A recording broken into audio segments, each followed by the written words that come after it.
मुकेश अंबानी की आय का अंदाजा आप इस तरह लगा सकते हैं कि जब आप यह वीडियो देखेंगे तब तक मुकेश अंबानी 1 करोड़ 70 लाख रुपए कमा चुके होंगे। जी हाँ, सिर्फ 10 मिनट में करीब 2 करोड़ रुपए। अब यहाँ हर किसी के मन में यह सवाल आता है कि मुकेश अंबानी एशिया के सबसे अमीर आदमी हैं, लेकिन उन्होंने इतना पैसा 10,370 अरब रुपए कैसे कमाया? उनकी आय का असली स्रोत क्या है जो उन्हें एशिया का सबसे अमीर आदमी बनाता है? आइए देखते हैं मुकेश अंबानी की सफलता की कहानी की कुछ झलकियां। अगर आप भारत में रहते हैं तो चाहकर भी मुकेश अंबानी को कोई मुनाफा दिए बिना एक दिन भी नहीं गुजार सकते। टेलीकॉम सेक्टर हो, पेट्रोलियम सेक्टर हो या रिटेल सेक्टर, मुकेश अंबानी की रिलायंस इंडस्ट्रीज हर जगह फैली हुई है और हमें दिन में मुकेश अंबानी का कोई ना कोई बिजनेस देखने को मिल ही जाता है। लेकिन यह सब मुकेश अंबानी ने खुद नहीं बल्कि उनके पिता धीरू भाई अंबानी ने शुरू किया था। उन्होंने 8 साल तक यमन में एक आयात निर्यात व्यवसाय में क्लर्क के रूप में काम किया और इस व्यवसाय को बारीकी से समझने की कोशिश की। 8 साल बाद वे भारत वापस आ गए और इस बार उनके पास एक व्यवसाय का विचार मौजूद था। उन्होंने एक व्यापारिक व्यवसाय शुरू किया जिसका नाम रिलायंस कमर्शियल कॉरपोरेशन रखा। शुरुआत में यह कंपनी केवल मसालों के व्यापार में विकसित हुई थी।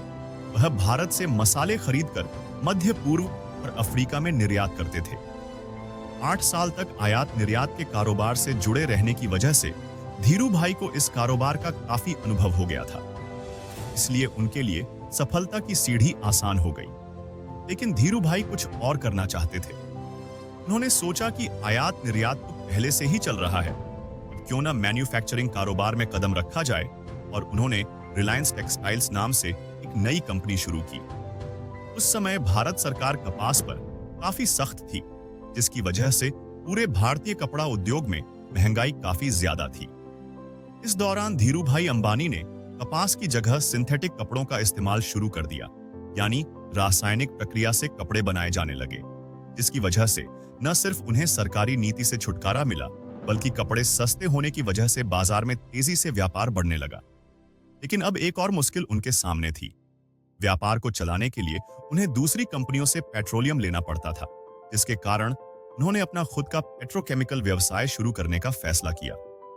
लेकिन जब धीरू भाई अंबानी बीमार पड़े तो उनके दोनों बेटे अनिल और मुकेश अंबानी उनके व्यवसाय में उनकी मदद करने लगे। और जब तक धीरू भाई अंबानी जीवित रहे, दोनों बेटे मिलकर उनके अधीन काम करते रहे। लेकिन जब 2002 में धीरू भाई की मृत्यु हुई तो एक नया विवाद खड़ा हो गया। अपनी मृत्यु से पहले धीरू भाई अंबानी ने अपनी संपत्ति के बंटवारे के बारे में कुछ नहीं बताया था, तो अब उनके जाने के बाद रिलायंस इंडस्ट्रीज का नियंत्रण कौन संभालेगा? इसी सिलसिले में रिलायंस के बोर्ड ऑन ऑफ गवर्नर्स की मीटिंग बुलाई गई और उसमें तय हुआ कि मुकेश अंबानी को ज्यादा नियंत्रण दिया जाएगा, और यहीं से दोनों भाइयों के बीच दरार आ गई। दोनों भाई एक दूसरे से लड़ने लगे और एक दूसरे से बात करना बंद कर दिया। लेकिन उनकी मां यह नहीं देख सकी और उन्होंने फैसला किया कि दोनों भाई कारोबार को आधा आधा बांट लें और अपना अपना काम करें। इस तरह 2005 में दोनों भाइयों के बीच रिलायंस इंडस्ट्रीज का बंटवारा हो गया। मुकेश अंबानी के हिस्से में रिलायंस ऑयल गैस पेट्रोकेमिकल और मैन्युफैक्चरिंग आई, और अनिल अंबानी के हिस्से में बाकी चीजें जैसे टेलीकॉम और एनर्जी आई। मुकेश अंबानी ने मेहनत करके अपने हिस्से का कारोबार बढ़ाना शुरू किया।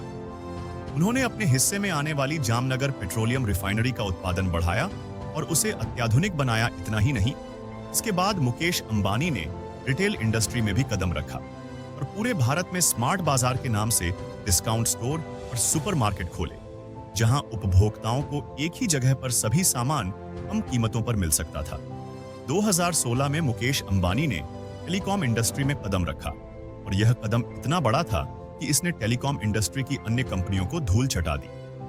मुकेश अंबानी ने जियो सिम की शुरुआत की, जिसके बाद लोगों ने जियो सिम खरीदना शुरू कर दिया क्योंकि यहां सब कुछ मुफ्त उपलब्ध था।